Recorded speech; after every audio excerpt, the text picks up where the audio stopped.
na Godfather na Jihad n'abandi bantu bari hamwe b'udutsiko, hari ukuntu bagiye biremamo udutsiko tumwe dushyigikira abandi. Byatangiye tubona ari nka showbiz nk'uko showbiz ziriho, ariko tuza kubona ko biri kugenda bifata indi ntera, aho batangiye kuzanamo amagambo ubona aganisha ku byaha, aganisha ku amacakubiri, aganisha ku ngengabitekerezo. Yago yarahamagawe arabazwa. Yago yongera gushyira video hanze.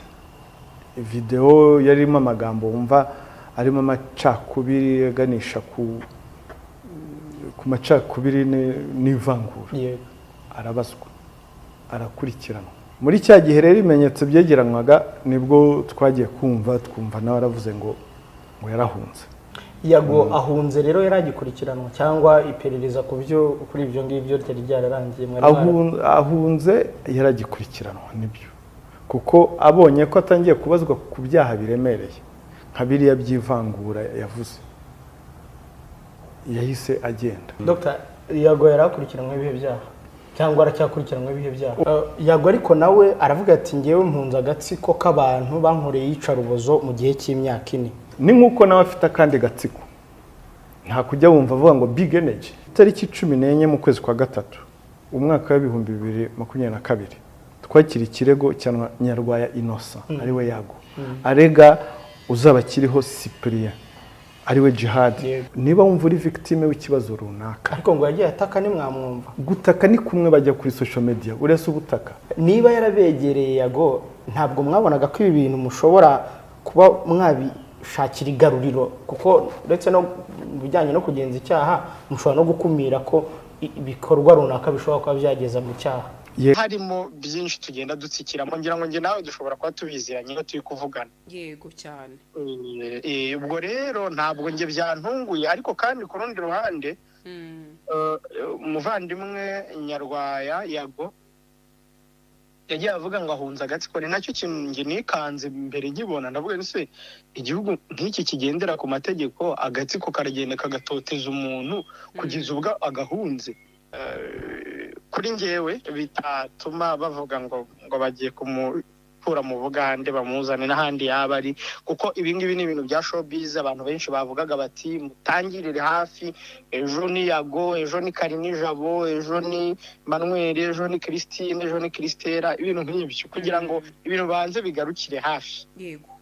Hari ikindi kintu cyadutunguye, nanjye ndimo nzi ko byatunguye benshi. Ntago abantu twari tuzi ko n'ubundi Yago yahamagawe, ndetse aho Murangira BTL yavuze ko yanabajijwe, bagatungurwa no kubona video ye nyuma iri hanze, ndetse video iteye ubwoba cyane. Waba rubiziwe ko Yago yari yaritabye? Ikintu cyo nabonye n'umuvugizi wa RIB yavuzeho ati gisa nk'amacakubiri, aho Yago yavuze ati ababyeyi bawe we Jihad bakoze genocide. Uyu munsi rero Jihad we yanditse lettre navuga ifunguye, ushobora kuba utarayibona, ayishyira kuri Instagram no kuri status ye, ahakana ayo makuru ko ayo makuru atariyo. Biramutse koko ibyo bintu Yago yavuze atari byo, ese bino bintu bya Yago bimeze bite ko abantu bari mu rujijo, ko batari kumenya ibyo ari byo, umuntu arahunga gute? Ibintu nk'ibyo ngibyo yavuga ati nta kibazo, ibyo ngibyo twabivugaho tukabitangaho umucyo, kuko hari ibyagiye bigera muri RIB, hari ibyo twagiye dukurikirana, ibintu nk'uko mwabyumvise mu kiganiro. Rero ni byiza ko umuntu niba avuze dufite sosiyete itazi kumva abantu, ako nako ukanota. Dufite sosiyete itazi kumva abantu, ariko dufite n'abantu batazi ibyo guha sosiyete. Umuntu akaza akicara kuri cana akavuga ngo ngiye papa wanjye yandongoye kuva mfite imyaka 3. Ibyo bikaba ikiganiro, noneho wareba ngo ari kwigisha iki? Ese ari kwigisha ko uwo papa we akwiye gufatwa? Hoya. Ese ari kwigisha ko uwo papa we akwiye kwisubiraho? Hoya. Ese ari kwigisha ko aba papa dukwiye kugira gutya? Hoya. Ese ari kwigisha iki? Ugashaka ikintu ari kwigisha ukakibura, uretse kwangiza abantu gusa no kubashyiramo wenda imyumvire yo kuba abantu b'igitsina runaka, cyangwa abantu bageze mu myaka runaka, cyangwa abantu bitwara gutya ari abantu babi bo kugendera kure. Ugasanga abana b'abakobwa ari kuvuga ati niba narabonye ikiganiro aho ushobora gushakana n'umugabo akaguhoza ku nkeke imyaka 70 mumaranye toya ati ni abagabo bose ati nuko bameze ugatanga society irimo iragenda yangirika muri ubwo buryo gahoro gahoro aritwe tuyangiza. Ku murongo wa telefone rero tugiye kuganira n'umunyamakuru wa Primo Media TV angira ngo benshi bakomeje bibaza ati se nibiki bimeze gute. Reka tubanze tuguhe ikaze Bwana Karinijabo. Allo? Oui. Tuguhaye ikaze Karinijabo. Yego murakoze cyane abakunzi ba Gasaro TV na Gasaro bwawe. Umeze neza? By'iki gihe nyine byacu twese. N'izuba ryinshi cyane. Karinija rero impamvu nifuje ko tuganira urumwe navuga mu bahanga ndetse by'umwihariko mu kanya gatoya nibwo nanjye mbonye ikiganiro wagiranye n'umuvugizi wa RIB Dr Murangira Bitieri asobanura ku bintu navuga benshi byadutunguye. Wowe biriya bintu wabyakiriye gute rero aho yasobanuraga ko Nyarwaya Innocent tuzi nk'umunyamakuru wa Yago TV show we ubwe yagiye akurikiranweho ibyaha kandi we yaravuze ko ahunze agatsiko?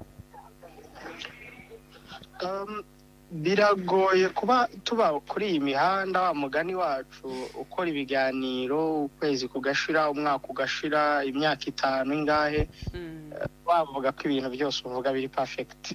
Yego. Uwadushungura twese ashobora gushaka aho twatsikiye akahabona nuko rimwe na rimwe amategeko areba akanareba ibintu byatangiye kugira ingaruka nini kuri societe kuko bavuga ko icyaha gikorerwa societe. Ntabwo ngewe byantunguye nk'umuntu usanzwe umenyereye ko mu byo tuvuga byo ari byo byose iyo umuntu yakwirinda yakwigengesera ate ariko ntabwo habura aho uvuga yo kwitiranya inyito y'ikintu n'ikindi ntabura aho uvuga ijambo rishobora gusesengurwa hashingiye ku bintu byitwa criminology bagasanga harimo nyine ibigize icyaha. Iyo abantu tuvuga gutya nanjye ubu ngubu n'aya magambo maze kukubwira ushobora gusangamo icyaha nuko batwihanganira.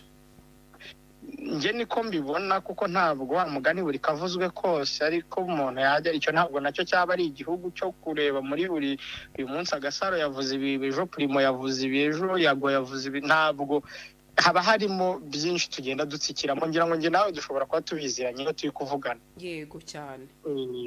Ubwo rero ntabwo nge byantunguye ariko kandi ku rundi ruhande umuvandimwe Nyarwaya Yago yagiye avuga ngo ahunza agatsiko ni nacyo kintu nge nikanze mbere nkibona ndavuga nse igihugu nk'iki kigendera ku mategeko agatsiko karagenda kagatoteza umuntu kugeza ubwo agahunze. Nicyo cyari cyambereye icyo kitumvikana ariko nkuko mwabibonye nyine mu kiganiro umuvugizi wa RIB Dr Murangira Bitieri twagiranye yagiye abisobanura aravuga ati rwose iyo abantu bagutoteje bagize bate nkuko natwe twabyumvise ku mbuga nkoranyambaga arimo abivuga uraza ugatanga ikirego uraza ukagira gutya RIB yabikurikirana yasanga harimo icyaha ikakigenza kandi kanakiregera ubushinjacyaha ariko yasanga nta n'icyaha kirimo dosiye bakayishyingura. Yego. Urabona rero kugeza kuri iyi saha cyane ko yanakomeje ashimangira ko n'ubundi ibyaha bitahanaguwe agikurikiranweho ibi byaha twebwe tutaramenya cyangwa se tutazi. Urabona benshi baranabyibaza nanjye ndimo Yago azagarurwa cyangwa se uko ubibona urabona n'ubundi bizarangirira hariya ari Bugande? Nkurikije ibyo umuvugizi wa RIB yatangarije Primo Media Rwanda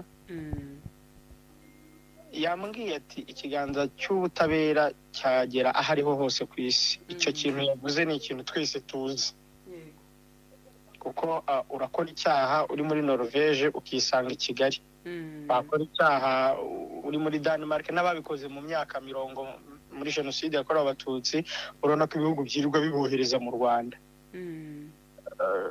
Ntabwo nzi uburemere bw'icyaha Nyarwaya yaragikurikiranwa muri RIB n'ubimenyetso byari bigishakishwa mu rwego rw'amategeko ariko uburemere bw'icyaha nibwo bugena niba umunyacyaha ashobora guhererekanywa hagati y'ibihugu byagiranye amasezerano no guhererekanya abanyabyaha ariko kandi nkurikije ibyo umuvugizi yavuze ati Nyarwaya Innocent cyangwa se Yago nyine inama namugira ni ukurekeraho adakomeza gukora ibyaha adakomeza kuvuga ibintu bigize ibyaha